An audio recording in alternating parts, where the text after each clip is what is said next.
Danielle Lawson stood in the parking lot, sweat forming on her forehead under the hot afternoon sun. The black SUV in front of her was unlocked as she bent over the seat, shuffling through papers in a frantic search for her missing purse.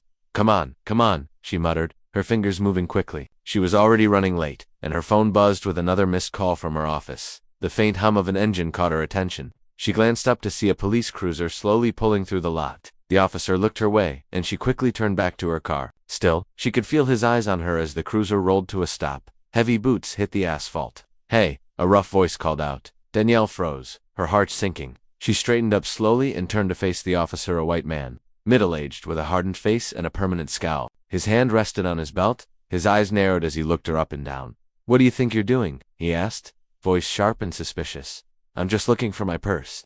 I misplaced it somewhere in the car, Danielle said calmly.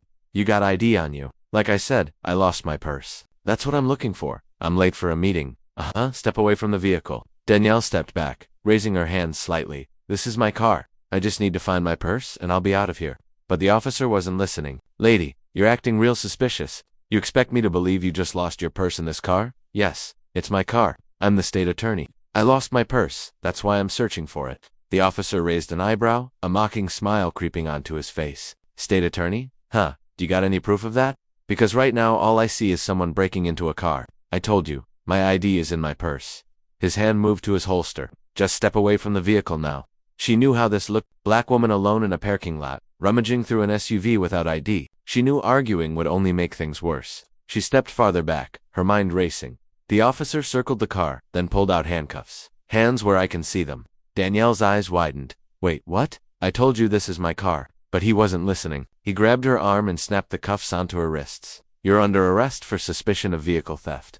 At the station, Officer Mulligan kept her handcuffed in the holding cell. When he finally approached, his expression was still smug. All right, state attorney, you ready to come clean yet? I've told you the truth from the beginning. I'm the state attorney for this city, and you've made a huge mistake. Mulligan chuckled. Lady, this isn't about bias. You know how many times I've heard people say they've lost their ID? You're not special. If you just run a background check or check the plates, you'd know everything you need to. You don't get to tell me how to do my job. Finally, Mulligan allowed her one phone call. She dialed Mark Edwards, her lawyer. Mark, it's Danielle. I'm at the police station. I was arrested. Arrested for what? They think I was trying to steal my own car. Which station? Central Precinct. I need you down here as soon as possible. I'm on my way. When Mark arrived, his tall frame filled the doorway, his sharp gray suit in stark contrast to the dingy he turned to the officer. I want to speak to whoever's in charge here immediately. Officer Mulligan re-entered, his cocky demeanor slipping when he saw Mark. You must be the lawyer. That's right. And I'm here to inform you that you've made a grave mistake. You arrested the state attorney without cause, failed to perform even basic checks, and violated her rights. Mulligan's smirk faltered. State attorney?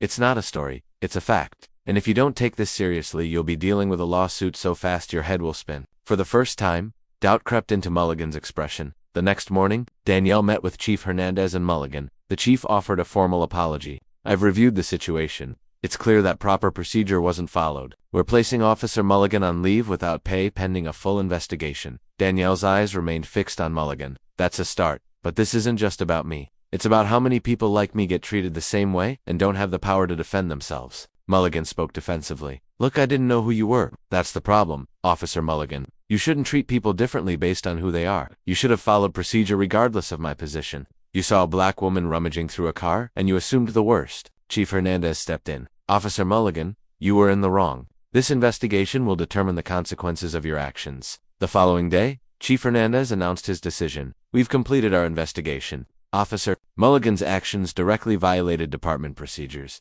We've decided to terminate his employment, effective immediately. Danielle nodded. Firing Officer Mulligan, while necessary, isn't enough to address the bigger issue. I agree. That's why we're initiating a department-wide review of our training practices, particularly concerning racial profiling. Danielle leaned forward. This is about more than training. This is about changing the culture of how your officers approach situations like mine.